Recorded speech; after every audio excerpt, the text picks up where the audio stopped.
¿Qué tal? ¿Cómo estás? Sea bienvenido a su programa Desde tu Mirada. Está escuchando el 1040 de amplitud modulada, Radio Mujer, el sexto sentido de la radio, también llegando a través del 95.1 de FM y por por el 95.1 de FM. Me distrajiste, Gaby, con mi agua, muchas gracias. Perdón. También llegando a través del 95.1 de FM en Austin, Texas, y por el internet en www.radiomujer.com.mx. Estamos tras los micrófonos, sus psicoanalistas de la radio, Gabriela Maldonado, y su servidor José Luis Amarripa. ¿Qué tal? ¿Cómo estás, Gaby? Muy bien, aquí distrayéndote. Sí, y yo un poco trabado. De repente se me va un poquito los anuncios. Ya se nos está terminando la semana, estamos a día viernes, vamos a continuar con la tercera parte de las soluciones patológicas ante la ansiedad. Nos han hecho muchísimas participaciones a lo largo de estos días y creo que no hemos alcanzado a contestar todas en su totalidad, Gabriela. Hay algunos aspectos por ahí que nos van quedando flotando, porque primero tendríamos que ponernos a pensar cuál es la solución sana de afrontar la ansiedad. Ya lo dijiste. ¿Cómo funcionaría? Sí, ya lo dijiste. Ya dentro de la misma oración Uh-huh. viene la posibilidad, ¿no? ¿Cuál es la solución sana contra la ansiedad? Y justamente va alrededor de poder afrontar las situaciones que nos están generando ansiedad. Por ahí se va pensando de una manera muy coloquial como tomar al toro por los cuernos, pero esto va teniendo mucho sentido práctico. Si pensamos en que me dan miedo los perros o me genera ansiedad los exámenes, pues bueno, me pongo a estudiar para el examen, me pongo a acercarme más a los perros, intento socializar más con ellos y me doy cuenta de que no son animales terribles. No queda tan fácil si nuestras ansiedades vienen desde el inconsciente, ¿no? Que eso es justamente lo que hemos estado hablando alrededor de la angustia. Entonces ahí, ¿qué es lo que afrontamos? ¿Qué es lo que tendríamos que hacer? ¿No? A final de cuentas, no hay una receta para podernos quitar este tipo de ansiedades de un momento a otro. Y eso es lo que se va buscando comúnmente con los medicamentos. O eso es lo que, ya se lo estaba diciendo el día de ayer, nos va haciendo que nos acerquemos a un tratamiento psicoterapéutico. Y nuestra idea principal es que nos quiten la ansiedad. Nosotros vamos porque estamos ansiosos y no queremos sentirnos ansiosos. Y hay algunos terapeutas que se prestan a eso, ¿no? Es el abrazo, la contención, la palmadita, la palabra de aliento. Y bueno, la verdad es que cobrar por eso se me hace una cosa un tanto triste, ¿no? Y hasta prestarse para ir a ese tipo de tratamientos. ¿Por qué? Porque bueno, estaríamos pensando que entonces no tenemos ni un amigo ni una persona cercana que nos pudiera reconfortar de esa manera. La figura del terapeuta va teniendo una fuerza mucho más grande que cualquier amigo o persona que tengamos cerca. ¿Por qué? Porque lo estamos idealizando como un profesional. Debería Muy de ser un profesional, ¿no? Uh-huh. Sí. Debería de ser un profesional. Pero vamos con esta idea de que él sabe cómo quitar mi sufrimiento. Él sabe más que yo. Y esto es algo que va haciendo un clima medio raro con algunos colegas psicólogos y también terapeutas, porque se hace sentir como que uno tiene una visión superior de la realidad y de cómo deberían de vivir las personas su vida. Y en lugar de adoptar una técnica, en lugar de poder analizar alrededor del inconsciente, se vuelve una consejería. Se vuelve un hazme caso y vas a tener éxito. Y ahí vamos a tener la entrada de todo este nuevo movimiento de, ¿cómo se llaman? Ahorita se me fue. Coach. Los coaches, ¿no? Iba a decir gestores. De los coaches. Un coach de vida, al cual en cada momento le podemos contestar al teléfono, le podemos marcar a su celular y nos va a decir qué es lo que tengo que hacer. Y esta persona, con poderes místicos, porque aparte luego son coaches, gurús, yogis, sufis, trascendental, ya es todo, ¿no? Entonces él va a saber qué es lo que tengo que hacer. Y esto, en cierto sentido, nos hace sentir menos ansiosos. Y la angustia desaparece y se va generando una bola de nieve que realmente nos va generando dependencias enfermizas, patológicas en todo sentido. Y es que la realidad, a lo mejor a algunos de ustedes que nos escuchan ya en días anteriores nos han llegado participaciones en donde nos comparten precisamente que sí se han encontrado o se encuentran en una de estas situaciones, ¿no? Quizás lo has experimentado o quizás no, pero verlo desde descriptivamente es un asunto muy distinto en comparación con estarlo viviendo.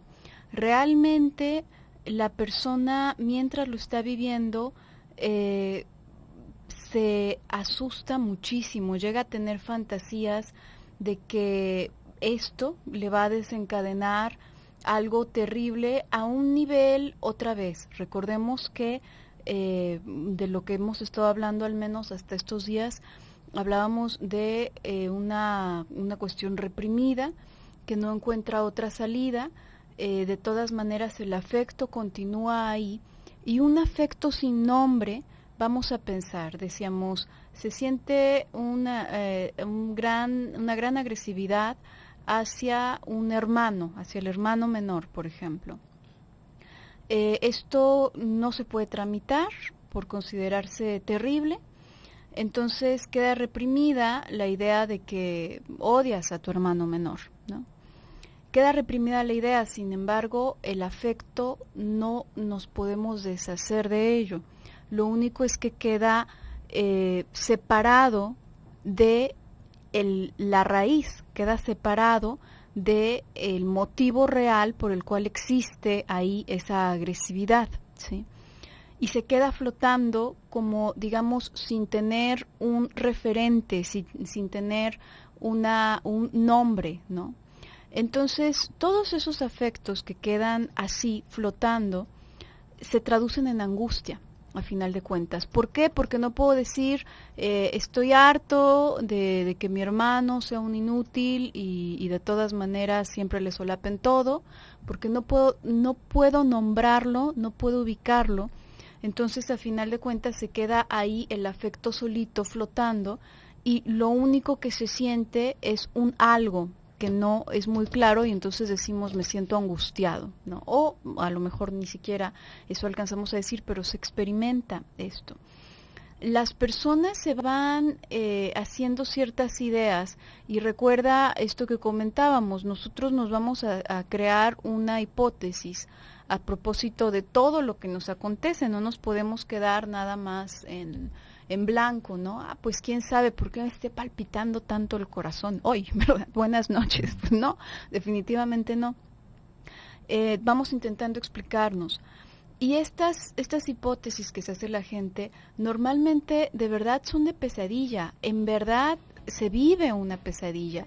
Pueden llegar a pensar que se están muriendo, pueden llegar a pensar que hay algo en el ambiente, que les hicieron mal de ojo, de verdad es un momento de pesadilla. Entonces, claro, pues van a buscar como sea posible alguien, y si llega alguien que les dice, no, pues fíjate que yo hablo con el más allá y con el más acá y además soy gurú, coach, bla, bla, bla, bueno, pues lamentablemente llega a suceder esto, ¿no? Vamos a ir a un pequeño corte y regresamos.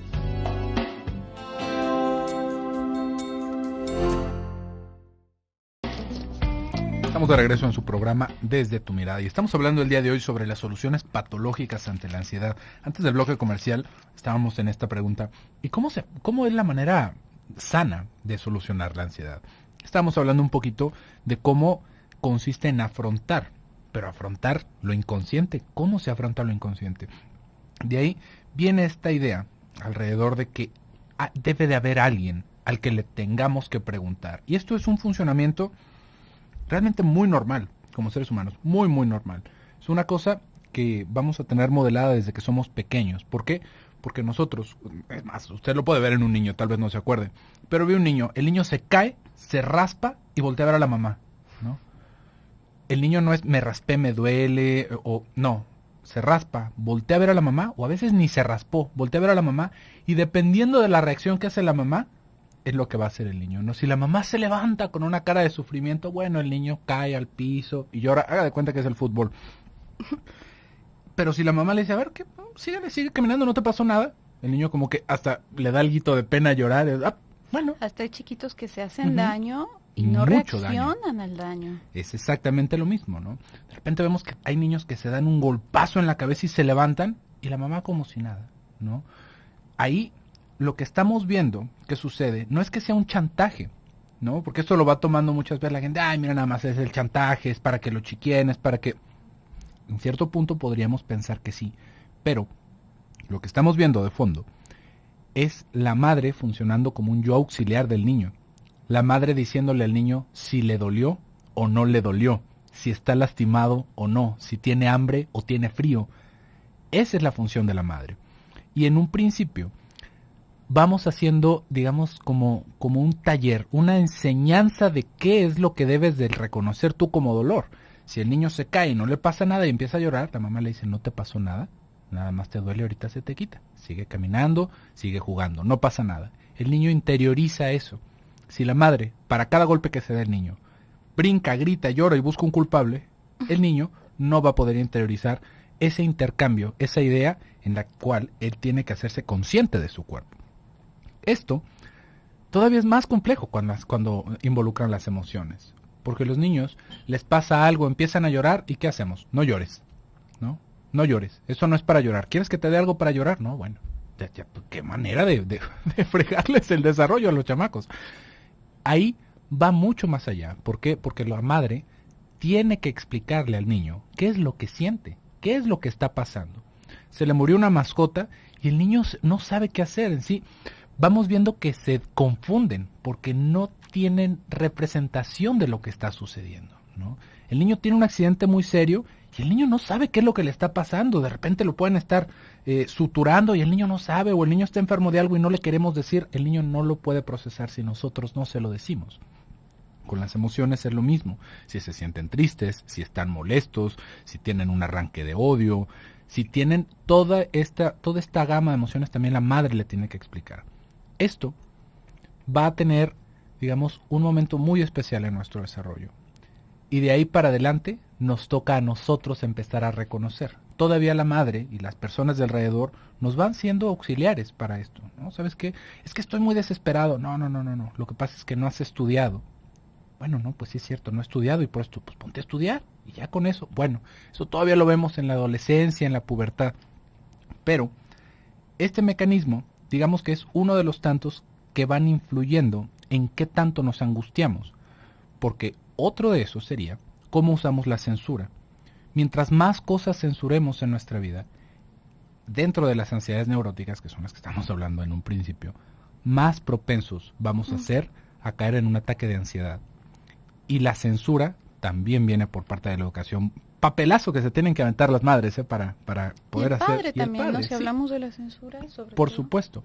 Pero acá lo que vamos viendo primero es la función materna en la contención, ¿no? En el poder enseñarle al niño qué es lo que le está pasando. Y la censura, ahora ya lo podríamos pensar alrededor del papel del padre, ¿no? Del nombre del padre, de la ley, de lo que se debe hacer y lo que no se debe de hacer. Que también lo puede ir, que también lo debe de hacer la madre, no es una cosa que solamente haga el padre, igual que la contención. Pero mientras más cosas nosotros vayamos entendiendo como prohibidas, como dignas de censurarse, más vamos a censurar. Menos posibilidad va a tener nuestro aparato psíquico, nuestra personalidad de procesar esas cosas. Y lo único que es que se empiezan a echar para atrás, se empiezan a echar a los closets, se empiezan a echar a un basurero que se nos va llenando de cosas y que tarde o temprano se nos viene encima. Y se nos viene encima recortada de su representación inicial, que eso es la cosa más fea de la ansiedad, que nosotros, como le estaba diciendo al principio, no sabemos por qué estamos ansiosos. Puede haber pasado algo, pero exageramos, no sabemos qué es lo que nos está generando tal desconfort como para que yo sienta que me va a dar un infarto. No corta, no va alineándose una cosa con la otra. Y esto es justamente por cómo nosotros vamos tratando la represión en nuestra vida y cómo también lo vamos haciendo como adultos.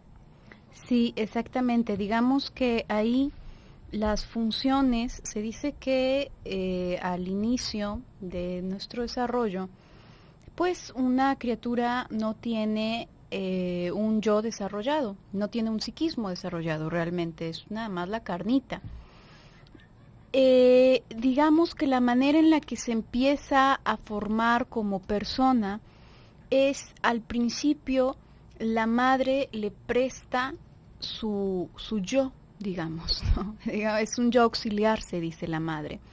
porque la madre es quien le nombra las cosas que están alrededor, la madre es quien va nombrando sus sensaciones, tienes hambre, tienes frío, tranquilo, etcétera, etcétera, etcétera. Y a partir de eso, de esta cabeza que ya conoce los nombres del mundo que nos rodea, que ya sabe cómo protegernos, esperemos, etcétera, etcétera, es que la personita va conociendo y también poco a poco, si bien le va internalizando esa función materna.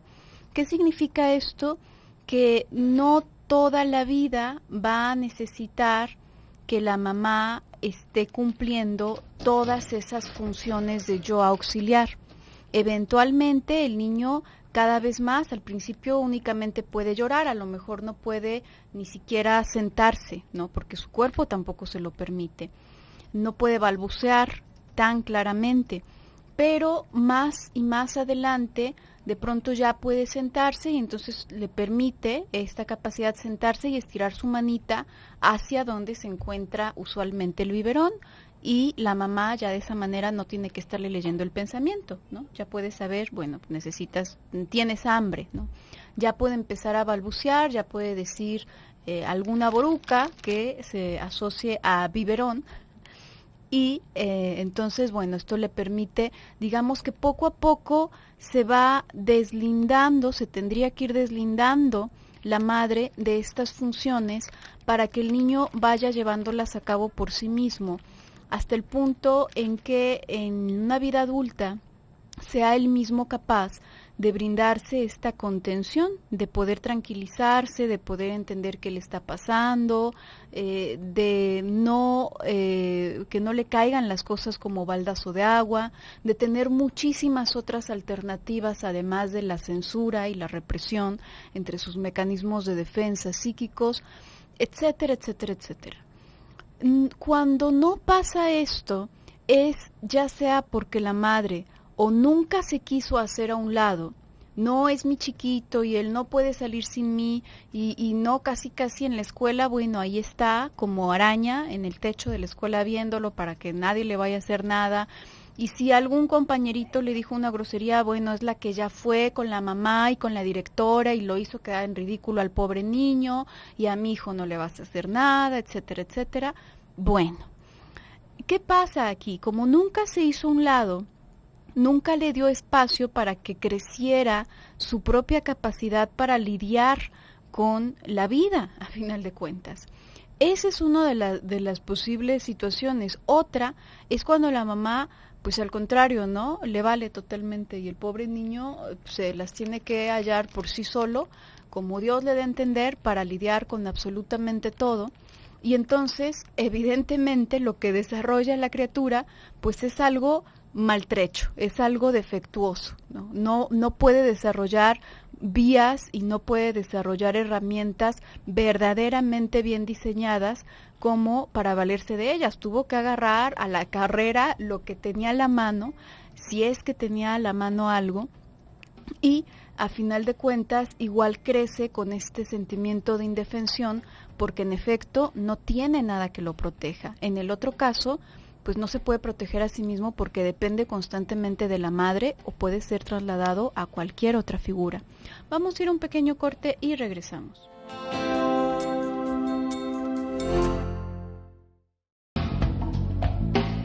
Estamos de regreso en su programa Desde tu Mirada, 6:35 y le recuerdo que tenemos un número de WhatsApp para que usted, un número de celular con el programa de WhatsApp para que usted se comunique con nosotros y participe. El número es 333-822-3208. Ya me lo aprendí, qué bien. 333-822-3208 y los teléfonos en cabina 3122-1190 y 3647-1883. Estamos hablando el día de hoy sobre las soluciones patológicas ante la ansiedad y hemos estado intentando desarrollar un poquito la idea de cuál sería la solución sana, ¿no? Una solución más adecuada. Y antes de encontrar una solución adecuada, tendríamos que saber la causa de la angustia. ¿Qué son las cosas que nos pueden generar angustia? Ya estuvimos revisando un poquito sobre esta incapacidad de autorregularnos, ¿no? Que es bastante importante, ¿no?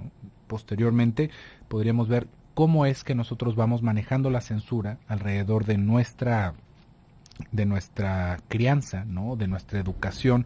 Por ahí hay un ejemplo muy extremo, muy extremo, en una de estas películas, El Código Da Vinci se llama, no sé si usted la recuerde, es un libro también, es una novela, pero hay un personaje que cuando falla, cuando siente que no ha cumplido su misión, trae una cadena con picos en el brazo y se flagela. Esto solamente como referencia histórica, porque el flagelarse, el autoflagelarse, podríamos decir que es una de las maneras más feas de tratar con la ansiedad. ¿Por qué? Porque estamos entregando una descarga en nuestro cuerpo. Nosotros mismos nos estamos castigando y eso ya pasa a lo real. Ya ni siquiera es una situación neurótica, podríamos decir. Ya se vuelve una cosa bastante más compleja. Esto es más o menos lo que sucede, pero tras bambalinas en nuestro inconsciente cuando empezamos a sentir ansiedad. La ansiedad también va teniendo un trasfondo que intenta Freud, que va haciendo un rastreo como para ver realmente qué es lo que sentimos como ansiedad. ¿Por qué decimos que sentimos que nos vamos a morir? ¿No? Porque pues nadie que viva se ha muerto, ¿no? Nadie sabe cómo se siente morirse. Y uno puede decir, no, bueno, pero es que fulano de tal se detuvo su corazón y es algo como si hubiera estado muerto, pero vivió. O sea, nadie sabe qué se siente morir. Nadie ha muerto y ha regresado. Entonces, ¿por qué pensamos que nos vamos a morir? Y esto, Freud lo va rastreando, no desde ese ejemplo evidentemente, pero Freud lo va rastreando a que la angustia de muerte va a estar ligada alrededor de la angustia de separación. Eso es lo más cercano que nosotros conocemos a morir. Esto, una vez más, desde un aspecto mitológico, porque no es algo que se pueda descifrar directamente, sino que es a consecuencia de, lo vamos a entender en la observación de los bebés. Para un bebé, ¿qué es morir? Para un bebé, morir es quedar desamparado. Un bebé no se puede alimentar, no se puede limpiar, no se puede autorregular. Si un bebé no tiene cuidado, se muere. Y esto es la causa por la cual los niños lloran como si se estuvieran muriendo cuando les da hambre, ¿no? No es así como que nos digan, tengo hambre, oye, ¿me haces otro biberoncito? Sino que empiezan a llorar y es un grito que no podemos ignorar. No se puede ignorar el llanto de un bebé. Es algo perturbador, porque necesita ser perturbador, porque lo que está viviendo el niño es la muerte.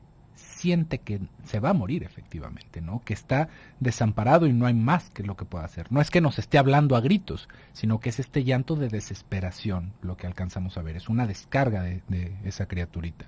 Entonces, siguiendo esa idea, estas cosas que nos van generando ansiedad pueden estar relacionadas justamente, o van teniendo una relación en general, con una separación.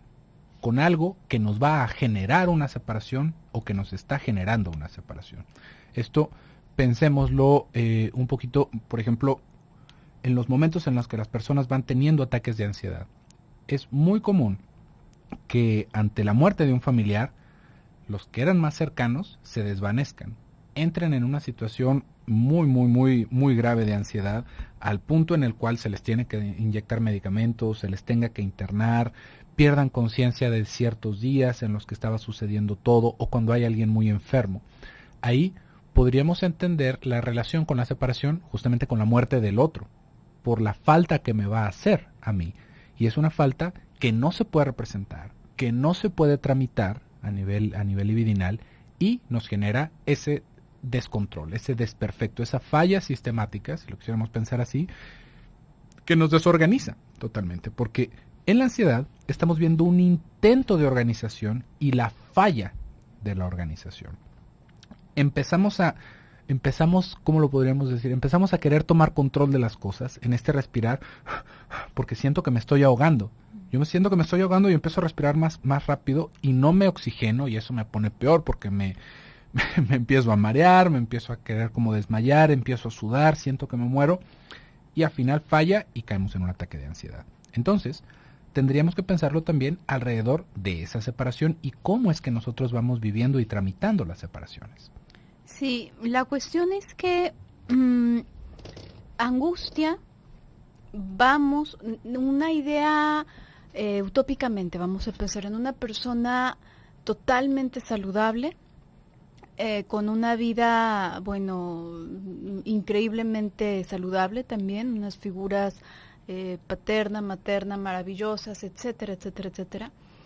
Aquí la cuestión no es que una persona saludable no vaya a padecer de angustia. Todos vamos a padecer de angustia. Angustia, frustración, cualquier cantidad de afectos no muy agradables y no muy bienvenidos. No es que sean cosas que aquejen únicamente a las personas enfermas. Aquí la cuestión es qué tanto podemos lidiar con esa angustia. Personas que viven en un estado de desconexión y parecen no ser afectados por distintos eventos de la vida diaria, uno podría pensar, bueno, pues qué persona tan fuerte, ¿no? Viste, estaba, pues siguiendo con el ejemplo que tú pones, José Luis, estaba en el funeral de fulanito y impávido, ¿no? Qué maravilloso, estaba impávida, ¿no? Pues qué persona tan recia y tan fuerte y tan... Eso es mucho más preocupante si lo queremos ver desde el aspecto de la salud mental. Esa es una señal mucho más preocupante que ver el quiebre de angustia y de desolación de la persona. ¿Por qué? Porque es ilógico que no tenga ninguna reacción. Lo que está sucediendo es que se está desconectando de la realidad, y esto ya nos habla de un mecanismo pues muchísimo más precario y muchísimo más peligroso, ¿no? En el sentido de la salud mental. No se trata de que una persona saludable no vaya a sufrir de angustia. Vamos a sufrir de angustia. Irremediablemente. Irremediablemente, en efecto. La cuestión aquí es que tanto cada persona puede tener internalizada esa instancia que verdaderamente le permita atravesar eso. Es algo normal, es como pensar que vas a aprender a andar en bicicleta o vas a aprender a caminar, es más, que vas a aprender a caminar pero sin caerte, pero sin darte ningún sopapo ni pegarte con ninguna esquina. No, eso no va a pasar, te vas a caer, te vas a raspar las rodillas, te vas a pegar con alguna esquina, vas a tener cualquier cantidad de accidentes antes de que verdaderamente puedas caminar. Y no es que lo hayas hecho no es que existiese un camino por el cual así, nada más, en 2, 3 pasos alguien te diera las instrucciones y entonces ya pasas de gatear a caminar. No, realmente no. La cuestión aquí es que las personas se suelen asustar muchísimo en cuanto empiezan a sentir cualquiera de estas alarmas, que empiezan ya a intuir que les llega la angustia, e inmediatamente buscan algo que tapone eso únicamente. Distraerme con algo, trabajar excesivamente, ocuparme en los problemas de las otras personas, pegarme. Este ejemplo que ponías tú acerca del coach, José Luis, bueno, pues es una cosa muy lamentable, porque o por ejemplo estos psicólogos, no sé si todos son psicólogos, pero que verdaderamente van diciéndole a la gente qué vas a hacer y qué no vas a hacer, ¿no? Pues es algo muy lamentable, porque es únicamente extender esa incapacidad para pensar por uno mismo, que probablemente no se tuvo con la madre, ¿no? Así como la mamá estaba casi pegándole de sopapos al niño que le habló feo a su hijo, pues ahora está el psicólogo diciéndolo, no, y mira, y tú vas a decir tal cosa y luego le vas a... Entonces es únicamente perpetuar la misma situación que fue en inicio el motivo de este problema. Vamos a ir a un pequeño corte y regresamos.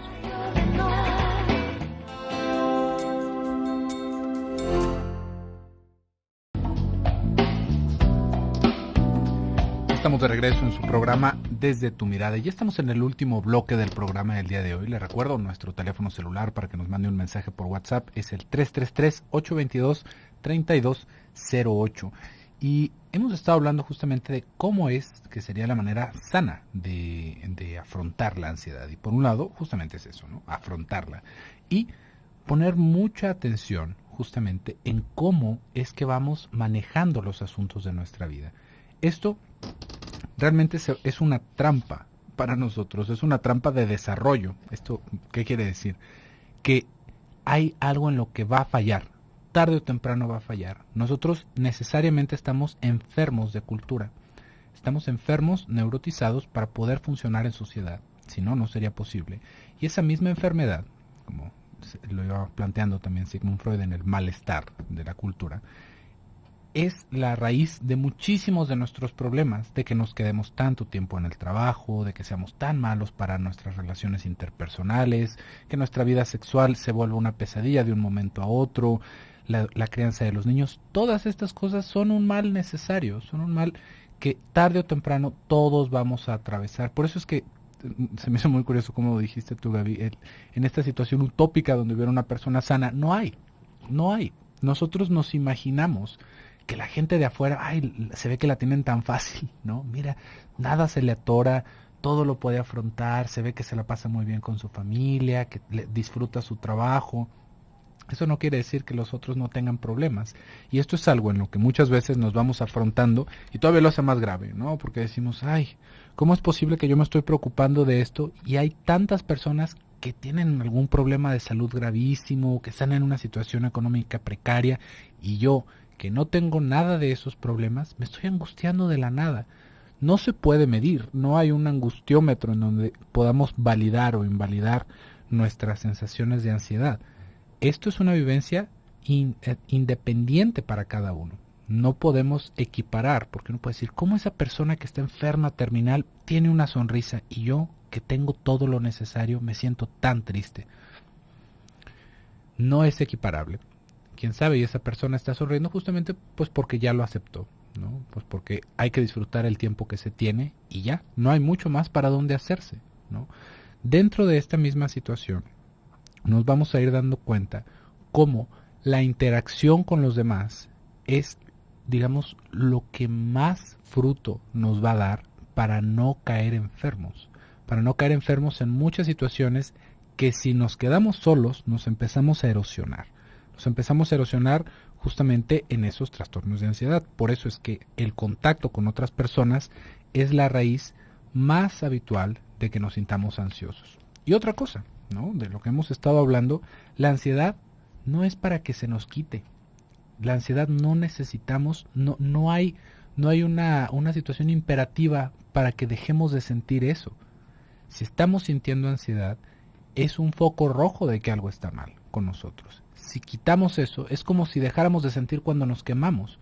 No hay que quitar la ansiedad, hay que actuar ante lo que nos está generando la ansiedad, porque si no, solamente nos estamos embroncando más. Vamos haciendo miserable nuestra vida si no podemos afrontar esas situaciones. Y esto, en muchos sentidos, tiene que ver con que busquemos ayuda psicológica, pero no una ayuda psicológica en donde se nos den palmaditas, en donde se nos abrace, se nos diga. No es porque vayamos a ir al terapeuta o al analista a sufrir, pero es necesario que si vamos a pasar por esas situaciones que nos están generando tanto conflicto, nos vaya a generar un conflicto el ir a terapia, nos dé flojera, nos parezca caro, nos caiga mal de repente lo que nos dicen. Y es importantísimo que nos podamos sostener al menos en eso. Ya el trabajo se lo podemos ir dejando en mucho sentido al terapeuta. Pero si usted está viviendo este idilio en una supuesta terapia, lo más seguro es que no lo esté llevando para ningún lado.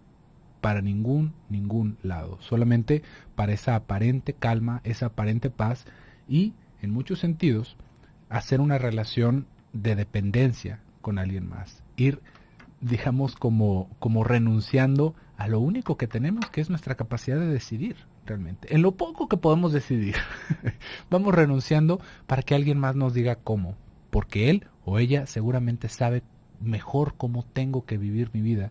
Y eso es una fantasía. Ahí estamos buscando a nuestro papá o a nuestra mamá otra vez que nos diga qué es lo que tengo que hacer cuando tengo problemas. La intención real debería de ser que nosotros pudiéramos madurar eso y que nosotros, en nuestra posibilidad, afrontáramos nuestra vida y sacáramos lo mejor posible de ella. Claro, aquí digamos que a lo que podríamos tirarle, lo mejor a lo que podríamos tirarle, si pensamos en términos de salud mental, es a disfrutar la vida, básicamente. Que va a haber momentos desagradables, que va a haber personas desagradables, que va a haber angustia eventualmente, que te vas a equivocar, que van a haber relaciones que se terminen, etcétera, etcétera. Eso va a suceder y evidentemente, bueno, pues esos momentos no los vas a poder disfrutar, ¿verdad? Los vas a tener que sufrir a final de cuentas. Pero a lo que podemos tirarle, más como pensando en el sentido de salud mental, es a poder disfrutar de lo cotidiano, porque una vida pues más o menos estable también nos somete a cierto grado de cotidianidad. Y si no puedes soportar lo cotidiano, pues estás en un grave problema, ¿no? Y poder disfrutar en general, poder relacionarte con las personas, poder generar vínculos. Esto es a lo que podríamos tirarle. Cuando nos quedamos con una solución pasajera, con una solución defectuosa, en realidad ocurre, digamos, es como agarrar de pronto una muleta, pero sin atenderme el daño que tengo en la pierna, ¿no? Por ejemplo. Entonces, la cuestión es que se va haciendo una costumbre en donde ya no es plausible para la persona deshacerse de esta muleta. Puede ser el trabajo excesivo, como decíamos, puede ser volcar la vida sobre los hijos, puede ser un montón de cosas, dependiendo de los recursos que tenga en su ambiente inmediato, en su contexto cada persona, y también de los recursos mentales con los que cuente.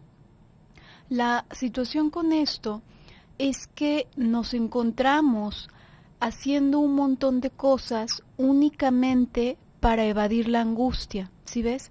No es que hagas cosas porque lo disfrutas, no es que hagas cosas porque te dan ganas de, sino que ya se empieza a hacer una vida en donde se hacen las cosas en respuesta a, como de una forma ya defensiva de entrada, y no se está disfrutando. ¿Que se puede vivir así? Por supuesto que se puede vivir así. Es como sobrevivir, ¿no? No es algo que se pueda llamar enteramente vida, porque es soportable. Digamos que estos malestares que se van acumulando, estos malestares que se van echando a un costal, empiezan a convertirse con estas soluciones patológicas, con estas soluciones defectuosas, empiezan a volverse soportables, y entonces nos quedamos con eso, nos quedamos cargándolo, ¿no? Cuando posiblemente pues, no era necesario estarlo arrastrando a final de cuentas. Sin embargo, como ya es algo soportable, como es algo que no, a lo que la mayoría de las personas pues prefieren no moverle, porque esta es otra fantasía, ¿no? Y cuando digo fantasía me refiero desde la cuestión inconsciente, no lo quiero decir como de una forma caricaturizada, es algo que aterroriza mucho a las personas. Piensan que se van a poner muy mal si se tratan, les da mucho miedo tratarse porque se siente como que va a pasar algo malo. Oye, llevan tantos años con una muleta y espérame un poquito, déjame te la quito. No, ¿cuál? No, me va a caer. Pero a final de cuentas, bueno, pues hay otras vías para poder lidiar con esto que no tienen que hacer de la vida algo soportable, sino algo pues disfrutable. Por el día de hoy se nos ha terminado el programa y también la semana. Muchísimas gracias a todo el equipo de producción, muy especialmente gracias a todos ustedes que nos sintonizan diariamente. Yo me despido, soy Gabriela Maldonado. Yo soy José Luis Amarripa, que tengan muy bonito fin de semana y nos escuchamos el lunes.